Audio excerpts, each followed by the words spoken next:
Recently, a question that's been asked since the beginning of the show, or a little after the beginning of the show, the series, The Friendship is Magic, has once again been arisen, if you will. And that question is not one, but actually two that are one and the same. And that is, how did you get into Friendship is Magic, and how did you become a fan? Now, the reason I bring this up is because recently somebody on YouTube, I think their name is Negative Legend, I'm not really sure, who's a fan of the show himself, and I think even contributes his OC to the Rift Cafe and collaborations there, recently did a video asking what happened to My Little Pony. And it's a very intriguing video. He even goes into detail of how he became a fan and still is somewhat to this day. But this question is not just asked in this video. It's a question that's asked, as he actually pointed out, in several documentaries of My Little Pony Friendship is Magic and its fan base. One of those documentaries, I should say, is called Brony, which focuses, I think, on Ashley Ball, the likes of Ashley Ball, Andrea Lindgren, and a few other of the voice actors and actresses experiencing the adult fan base for the first time, and basically along the lines learning to accept it and be like, hey, this is actually pretty cool that we got this fan base for the show, unlike what we were probably expecting. And then, of course, you have some fan-made documentaries like the one by AC Race Best and Saber Spark and several other mainstream, horse-famous, well-renowned analysis and reviewers that also ask this question as well and talk about how the Brony and Pegasister fan base came to be. Now, the question is, like I said, still asked to this day, these two questions. And even though I've talked about it before, I've given my reasonings, my answer, I figured I'd try once again to kind of give you guys an idea of how basically I became a fan myself and how I got into it. Well, for me, it's no secret that if you go here on my YouTube channel, I did a video back in 2012 that's entitled, I'm Not a Brony. And basically in that video, straightforward, I kind of basically said that I respected what the show was trying to do, what it was trying to accomplish, but that I was not going to be one of those individuals that would fall into the category of being a massive fan. You know, I wasn't going to become this huge, massive fan of a franchise and a show that, even though it was 2 years into its existence, I still looked at as being a show for young girls and, you know, young female adolescents and stuff like that. Little did I know the impact that Friendship is Magic was having. I mean, yes, at this time I had heard about the Bronies and the Pegasisters, but again, like I said, I never considered myself becoming one. That is until I started hearing about celebrities, well-renowned celebrities and sports athletes coming out and, in their own unique way, acknowledging that they too are fans of Friendship is Magic. Some would acknowledge it by showing off tattoos they would get. Some would, acknowledge it by showing off, T-shirts or hats or any kind of clothing they would wear, stuff like that.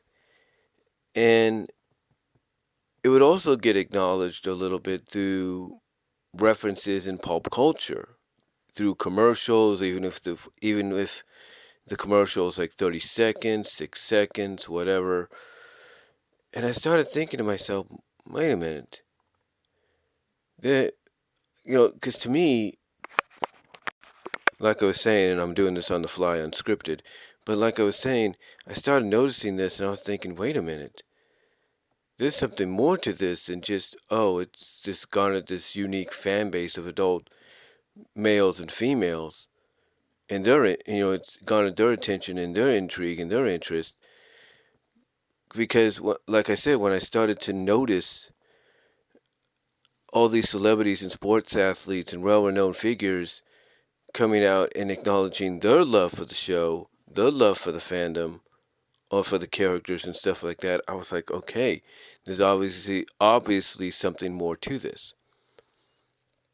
So what I did is I took a chance and I went on YouTube, watched a few clips, listened to what others had to say about it, and slowly but surely, and my hand hit the mic there, but slowly but surely, suddenly something started to happen. And I think it's something that a lot of people, even the well-renowned analysis and reviewers and fans of the fan base, have experienced themselves when they've come out to become Bronies and Pegasisters themselves. And that is an appreciation, not just respect, not just something more of, not just more respect towards what the show was doing, but more appreciation. And over time, I started to see why fans were into this, were into the show, into these characters, because as early as late 2014, 2015, in some of my videos, and you can see some of them here on YouTube, I started acknowledging Friendship is Magic. I started pointing out some things about Friendship is Magic and what was going on, but but it was like, I wasn't too sure what was happening.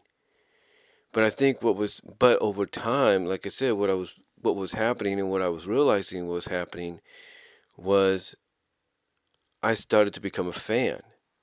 I wasn't at Brony levels yet, if you will, but I was starting to become a fan because no, because basically, um, no sooner than after that, after all this started to kind of happen, was a slow, love for the show and the characters started to build. Um, one year I decided that as part of my traditional yearly holiday movies slash specials collection set that I do, which is basically a bunch of DVD plus R's that I record holiday movies and specials on, or holiday themed movies and specials on. Sometimes I even, download the specials and everything offline and then burn them onto DVD through the Windows DVD Maker. But anyway, like I was saying, one year, I think it was the last year we lived at Patterson. I think it was the last year we lived in Patterson. Um, I decided, yeah, it was 2015. 2015. I decided to add Luna Eclipsed to my holiday specials set because it was a Halloween themed episode, and I decided to add it, and I actually ended up enjoying it. And a little after that, I added in a few of the Christmas themed episodes and just went from there.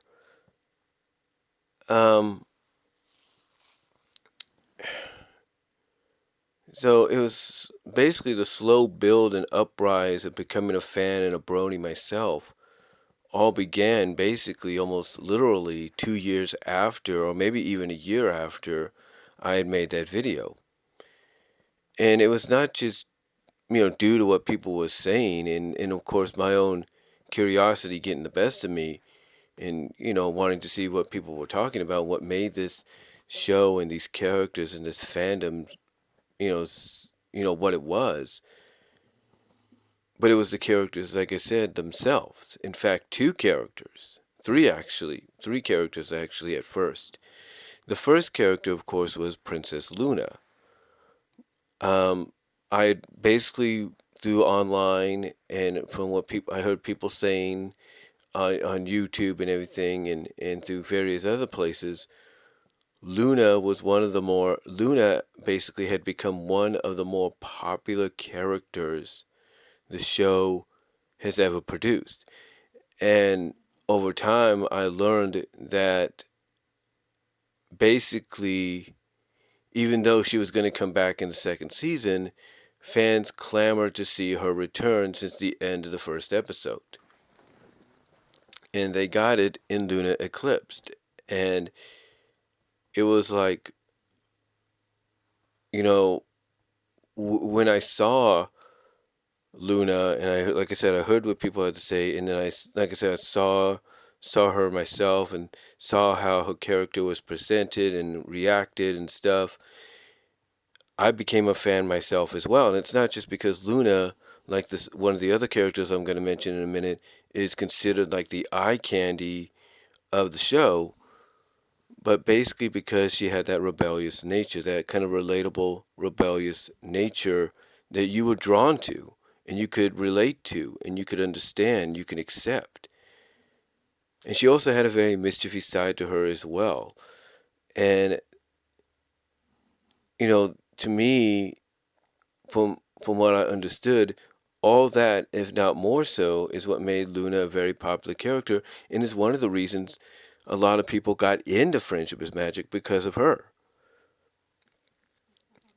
And then it wasn't just Luna either. There was also a story arc that they were doing as well. Well, it's kind of not much of a story arc, but a character kind of driven. It was a character driven sub arc that's continuing up to this day. It might even be concluded, if not semi has been concluded, and that's Rarity and Spike. And I think what drew me and a lot of people to Rarity and Spike and that relationship there is we had seen this story arc play out before. And the story arc, or the sub arc, plot arc, if you will, the character arc, is of the underdog winning the heart of the most popular girl in school, or the girl next door. The girl that's a sweetheart herself might have a few personality quirks here and there, but it's a sweetheart herself. But in story, you wouldn't think the underdog would have any chance of winning the heart of or becoming the white knight in shining armor for her and all that. And to me and a lot of other fans, this is what drew us to Spike and Rarity's relationship because of that. Because we want to see the underdog, or the underdragon in this case, when it comes to Spike, win Rarity's heart. Win her over, be her white knight, be her knight in shining armor, be her hero. Be that special someone she's been looking for, because the one thing that was established about Rarity, and even, like I said, well-renowned review and analysis fan, Silver Quill, who also grew up in the 80s like I did, who also grew up in the 80s like I did, in his video called Radiant Rarity, acknowledges that Rarity is the only one in the group to show any kind of interest towards romance and love and all that. And that's the one thing about Rarity that has been showcased throughout the series, that she's looking for that special someone. And what makes this a very familiarized story that a lot of people are drawn to, despite how you might feel about the characters involved at the center of it, is we all know the outcome. We all know that the outcome is going to be that she's going to realize that that special someone that she's always been looking for has been right in front of her the whole time in the form of Spike. And in recent seasons, this season currently, the final season itself, season 8, and even the epilogue episode, the season 8.2 8.2 or 8.5 special episode, Best Gift Ever, the Christmas episode or Christmas special, has kind of basically hinted towards the fact that, Rarity is starting to see that what she's been looking for from a romantic standpoint, that special someone, has been right here and there the whole time in the form of Spike. And again, you know, despite how you might feel about, the participants involved, there's no doubt that one has to admit that when a show of any kind or a franchise of any kind does this kind of a sub arc with certain characters involved, that it draws you in and makes you get invested. And that's one of the reasons that I got invested, because of this arc. And over time, it wasn't just the arc or Luna herself, but it was everything everybody else had said about the show. It was the other characters, it was the stories, it was, just everything. It was the uniqueness, I think, that just drew me in. And even though I don't watch the episodes like I should when they come on, mostly due to the fact that when I DVR it, it's on a Saturday and both me and my mom are off, and I don't need my mom to be up wondering why I'm watching this show or whatever. Because here's the thing, here's the one thing that we do have to address. There are still people to this day, even in our own families, that question why we like Friendship is Magic. It's still going on to this day, even though we're in the final season. And that's hard to believe. But just like this question, or these two questions that are like one and the same anyway, get answered even now, when our own friends and even our own families ask why we like this show, even up to this day, we still give them the same answer that we gave them when we first revealed that we were fans. It's a show that makes us happy. It's a show that, it's one of those kind of shows that you could just watch and take a break from all the chaos and crap going on in the world. And it allows you to do that. So, again, getting back on point, even though I don't watch it the way I should when I DVR it, and I don't watch it the way I should when I DVD it, in other words, do a DVD recording of my DVR recording, is because of several reasons. Like I said, I live with family, and if my family, mostly my mom, is up, she's going to wonder why I'm sitting in the living room watching this show, because she's going to want the TV off to, do her Bible study, read her Bible, which is a good thing, which is an important thing to do. Or if I'm later on that day or the next day or whenever is available to me, I end up recording the episode onto the DVR episode onto DVD.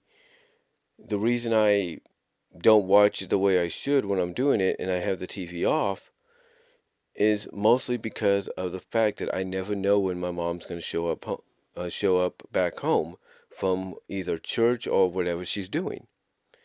So so I'll give you an example. Several weeks ago, maybe about a month or two ago, I was DVD recording one of the episodes I had DVR'd during the first half, and all of a sudden she came home.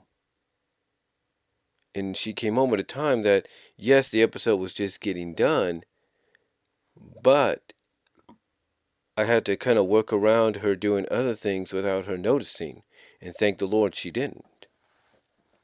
But again, it's just one of those situations to where they understand, where you do have family that might understand in some ways, but that same family and those same friends that may understand still wonder why.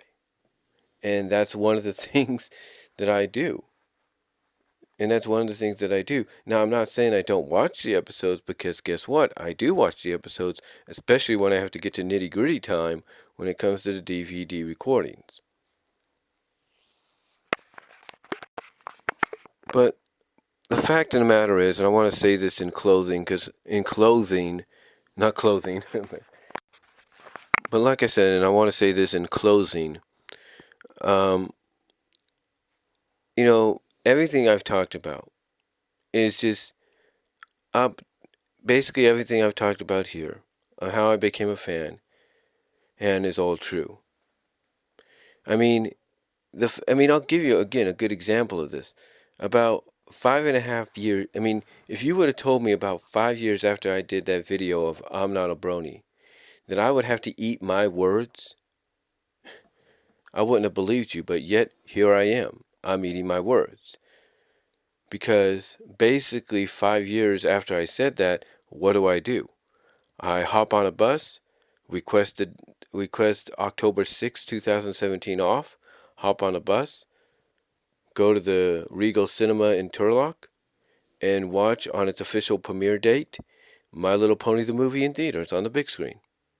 And everything I said in my videos, non-spoiler and spoiler, as well as what I did live on, I think, one of the Facebook fan pages, which I think was Friendship is Fan Base. Everything I said there, I stand by. I enjoyed the movie. I loved it. I thought it was one of the best I've seen. So, to me, doing that pretty much solidified that I had become exactly what I thought I wouldn't be, and that was a Brony, part of the Brony and Pegasister community. And again, it's just and again, looking back on that, it's like it's an overwhelming, feeling to know that in reality, this is one of these franchises and shows that, you know, you wouldn't think you'd become a fan of, but over time, it just wins you over naturally and organically, and that's what it did with me. It won me over naturally and organically. And when I go back and watch some of these episodes people talk about and do reviews on, I see exactly why they enjoy them, why they may not enjoy them, stuff like that. I get what they're talking about. And I think over time, it's one of those shows that's described as being like a fine wine. It just gets better with age, and it's done just that. Sure, it's had a few hiccups, but it's like a fine wine. It just got better with age. Because when you think about it, it's one of those shows that as you become a fan naturally and organically, and you admit it to yourself finally, and you finally also admit it to the world, that you kind of see why people were hesitant at first, but then you start to see that sudden growth of the show itself and how it's grown from being just what it was originally targeted to be to being something more, to being something that nobody would have expected it to become in the long run. And again, it's like a fine wine you that ages over time and tastes better, with age. It's like something that you want to. It's like if you're a connoisseur and you want to, ripen a certain fruit or vegetable to a certain point to where when you taste it, it's got that right delicious taste that you can't get anywhere else. That is what the show became. It became something that just, well, over time, was ripened to taste great, to taste, to give you this undistinguishable taste that you can't get anywhere else. And again, it's like a fine wine that ages just better over time. And for anybody that's new to, let's say, to that aged wine and thinking, well, why do you say it's better than any other wine because it's, this many years old, and then you taste it yourself and you're like, oh, this is good. This is better than I thought it would be. That's Friendship is Magic, and that's why people become fans of it, because it's one of those situations to where, like I said, it's something that over time you just naturally and organically, get invested in and become attached to, and become fond of, and garner an interest in and become a fan of yourself. And that's basically what happened to me and what happened to millions and millions of Bronies and Pegasisters out there.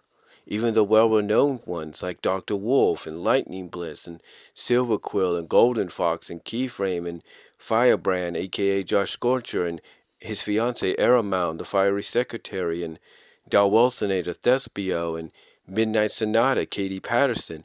Over time, they all became organically and naturally became fans of something they didn't think they'd ever become a fan of. And that's why when people even now ask the question of how you became a fan and why you became a fan, that's the reason. And everything I've mentioned in this audio video, along with many more, so I had to do something there, many more other answers out there, not just for me, but many others, is the reason.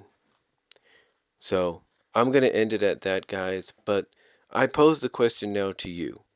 I'm sure you've already answered it yourself, but for those that may not know, let them know. How did you become a fan?